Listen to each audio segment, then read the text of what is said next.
नमस्कार दोस्तों, मैं अभिलाष और आप देख रहे हैं बिजनेस फंडा। दोस्तों, आज हम बात करने वाले हैं फूलों की खेती के बारे में कि किस तरह से हम फूलों की खेती करके लाखों रुपए कमा सकते हैं। और आज हम आपको मेनली बताएंगे ग्लेडियस की खेती के बारे में। जैसे कि आप इस इमेज में देख पा रहे हैं, ग्लेडियस का ही फ्लावर है और हम बताएंगे किस तरह से आप इसकी खेती कर सकते हैं। सबसे पहले हम इसकी वैरायटी की बात कर लेते हैं। ग्लेडियस का जो ये पौधा होता है कई वैरायटीज में आता है। जैसे लोकल होती है इसकी वैरायटी और फिर ऑरेंज होती है। लोकल ऑरेंज जो है, इनके जो सीड्स होते हैं वो भी सस्ते मिलते हैं और आपका जो इसका फ्लावर बिकता है वो भी सस्ता बिकता है। इसी तरह से मल्टी कलर होता है। जो ये मल्टी होता है इसमें खुद में कई सारी वैरायटी होती हैं। इसके सीड्स भी महंगे आते हैं और ये मार्केट में महंगा बिकता है। इस फ्लावर में सबसे अच्छी बात क्या है, आप इसे 12 महीने उगा सकते हैं। आप इसकी खेती किसी भी मौसम में कर सकते हैं और इसमें जो जमीन है इसमें आप किसी भी तरह की जमीन में उगा सकते हैं। अगर आपकी जमीन रेतीली है तभी आप इसे उगा सकते हैं और आपकी जमीन अच्छी खाद वाली है तभी आप इसे उगा सकते हैं। ये लगाने से लगभग 3.5 महीने के बाद तैयार हो जाता है।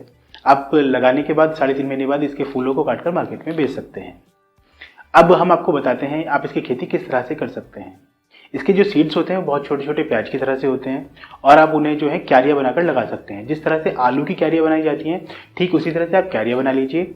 उस क्यारियों के ऊपर आप इन बीजों को लगा दीजिए। एक बीज से दूसरे बीज के बीच जो आपको डिफरेंस रखना है, लगभग आपकी जैसे 4 फिंगर्स हैं, आपको इतना डिफरेंस रखना है। और उसके ऊपर आप बीज लगाने के बाद ऊपर आप जैविक खाद डाल दीजिए। जैविक खाद डालने के बाद आप साइडों से इसके ऊपर मिट्टी चढ़ा दीजिए। हम आपको क्यारियों में लगाने के लिए इसलिए कह रहे हैं क्योंकि क्यारियों में अगर आप लगाएंगे तो जैसे बरसात के मौसम में किसी वजह से पानी भर जाता है तो इस पौधे को ज़्यादा नुकसान नहीं होगा, क्योंकि इस पौधे को जो है ज़्यादा पानी की जरूरत नहीं होती है। ज़्यादा पानी बढ़ने से इसकी जड़ें गल सकती हैं, इसीलिए आप क्यारियां बनाकर इन्हें लगाएं। और उसके 3.5 महीने बाद जो है ये पौधा तैयार हो जाएगा और आपको फूल देने लगेगा। आप इस पौधे को टाइम टाइम पे पानी देते रहें। पानी सिर्फ आपको उतना देना है कि इसकी जड़ों में हल्की हल्की नमी बनी रहे। और उसके बाद अब इस पौधे के जो फूल हैं आप उन्हें काट सकते हैं। और दोस्तों, हम आपको एक बात बताना चाहते हैं। जैसे एग्जाम्पल के तौर पे अगर आप 12 बीघे में ग्लेडियस के फूल को लगाते हैं तो आप पूरे 12 बीघे में एक साथ न लगाएं, आप गैप करके लगाएं। जैसे आपने स्टार्टिंग में 3 बीघा में लगा दिया और फिर 1 महीने गैप करके अगले 3 बीघा में लगा दिया। इसी तरह से आप इसे लगाएं, क्योंकि मार्केट में जो रेट अप एंड डाउन होते हैं और आपका अगर सारा फूल एक साथ आएगा तो आपको ज़्यादा प्रॉफिट नहीं होगा और आपका थोड़ा थोड़ा करके आएगा तो आपका अप एंड डाउन में भी अच्छा प्रॉफिट हो जाएगा और आप इसे अच्छी इनकम कमा सकते हैं। अब दोस्तों, हम बात कर लेते हैं इसके रेट की। इसका रेट जो है, जैसे मैंने आपको बताया, फिक्स नहीं रहता है। अगर हम मल्टी की बात करें तो उसका रेट जो है 100 रुपये बंडल का रहता है। बंडल में आपकी 24 स्टिक्स होती हैं और ये 100 रुपये वेरी कर सकता है। कभी ये डाउन भी हो सकता है और कभी ये अप भी हो सकता है।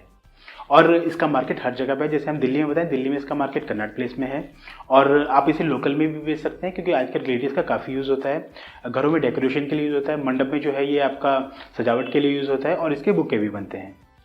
इसका मार्केट काफ़ी अच्छा है, आपको इसे बेचने में कोई भी प्रॉब्लम नहीं आएगी। अब बात आती है आपको इसे बेचने के लिए ट्रेनिंग कहाँ से मिलेगी, क्योंकि किसी भी काम को स्टार्ट करने से पहले आपको उसके बारे में जानकारी होना बहुत ज़रूरी है। इसकी ट्रेनिंग के लिए आप अपने आसपास जहाँ पे भी कृषि महाविद्यालय हो वहाँ पर संपर्क करें, क्योंकि गवर्नमेंट जो है टाइम टू टाइम इसकी जो ट्रेनिंग प्रोवाइड करती रहती है। और साथ ही में अगर आप इसकी खेती के लिए लोन लेना चाहते हैं तो आपको लोन भी प्रोवाइड हो जाएगा गवर्नमेंट की तरफ से। और दोस्तों, अगर आप इस खेती के बारे में कुछ और जानना चाहते हैं या आप इसके बीजों को खरीदना चाहते हैं तो आप हमसे संपर्क कर सकते हैं। आप हमारी वीडियो के नीचे कमेंट कीजिए, हम आपके कमेंट्स का रिप्लाई करेंगे। और दोस्तों, अगर आपको हमारी वीडियो अच्छी लगी हो तो हमारी वीडियो को लाइक व शेयर करना ना भूलें और हमारे चैनल को सब्सक्राइब कर लें ताकि आपको हमारी नई नई वीडियोज़ के नोटिफिकेशन मिलते रहें। Okay, thank you friends.